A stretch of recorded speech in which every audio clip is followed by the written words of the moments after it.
Okay, so following on from the last video, when we were talking about the importance of ideology and how we can use this both in terms of analysis, but also as an important aspect in terms of how the relationship actually functions. I want to turn briefly to another aspect of the kind of internal life of the parties to an employment relationship. We talked about the importance of external factors, and in the last video we talked about ideology as an internal issue. Here we're going to talk about something else that comes from within. And this is about primarily the employee side of the employment relationship. And this is about how employees exert power within an employment relationship. Now, of course, some amounts of power can be exerted by employees simply by leaving, simply by quitting, going and work for another organisation. But it's minimal. It's not collective. It's it's part and parcel of the overall weakness of employees within an employment relationship. But real power on the employee side of employment relations is all about action. It's about collective action. It's about mobilisation. So making sense of how and when and which circumstances this kind of mobilisation occurs is a very important part of making sense of what's going on within any employment relationship at any moment in time. And from a practitioner point of view, understanding the likelihood of employee mobilisation is a hugely important skill and a hugely important aspect of knowledge. To be able, as a negotiator, say, to be able to make sense of whether the threat of industrial action is real or just an idle threat, that's crucial. From the point of view of a union negotiator, being able to make appropriate decisions about how hard you're going to bargain, knowing what the likely backing you're going to have for your membership. Again, absolutely crucial information, crucial understanding for a negotiator. So today we're going to look at something called mobilisation theory. It's one of the most significant developments in employment relations theory in the past 30 years. And this was developed by John Kelly back in the 1990s. And Kelly describes his intention in mobilisation theory as being to answer the fundamental question of how individuals are transformed into collective actors. Now, given that within the employment relationship, employees as individuals are very weak, understanding how they become strong, not just by joining a union, but by joining a union or being prepared to take collective action, that provides them with a demonstration of their power. So how they're transformed into collective actors who are willing and able to create and sustain both a sustainable collective organisation and to engage in collective action against their employer. This is the foundation of employee power in the employment relationship.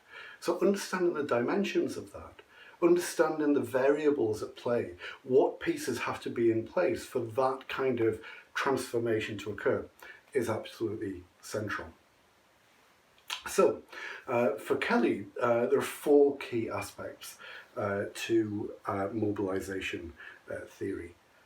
Injustice, attribution, identity, and agency. We'll start at the beginning with injustice. Kelly asserts that injustice is right at the very core, the conceptual core of mobilisation theory. That a sense of injustice, a sense that something is wrong, that has to be in place. That's the absolute foundation from which any sort of collective action has to be launched. People simply won't take action if they believe that those significant social norms, those ideas about what we feel is right and wrong, if that hasn't been breached, how are you going to generate enough emotion, enough anger, enough energy for people to be willing to take any kind of industrial action. So that sense of injustice, something is wrong. But injustice on its own isn't enough. We can get angry about all kinds of things. There are all kinds of things going on in the world, but we don't take action.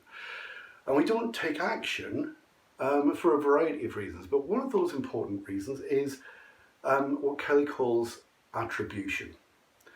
There's a wrong, and it's somebody's fault. So whose fault is it? When we're talking about an employment relationship and action within employment relationship, then the wrong needs to be attributed to the other side. It needs to be the employer's fault.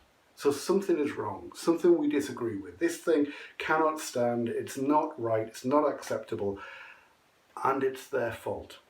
They're the cause of this. Now, we might think that, we could easily blame our employers for all kinds of things that we don't like at work, and to some extent that's true. But some things are not so straightforwardly laid at the door of an employer. An employer might easily point to the state of the economy, or changing government regulations, or changing market circumstances, or whatever, and legitimately say, this isn't me. This isn't what I would choose. The attribution isn't fair. So that attribution, to be strong enough, needs to be clear. We can think about years and years of problems within the UK National Health Service and increasingly unpleasant working conditions and all the things that we've seen. Where's the industrial action been in response to that? Fairly strong union organisation in the National Health Service, very strong values about the rights and wrongs and the importance of patient care and all of those kinds of things. But was that the fault of the NHS, or was it the fault of governments who funded the NHS and who legislated for the way that the NHS should be organised and all of those things? That's not our fault, that's the government's fault. Attribution really matters. So injustice and attribution, first two elements of mobilisation theory. Each has to be in place for mobilisation to occur.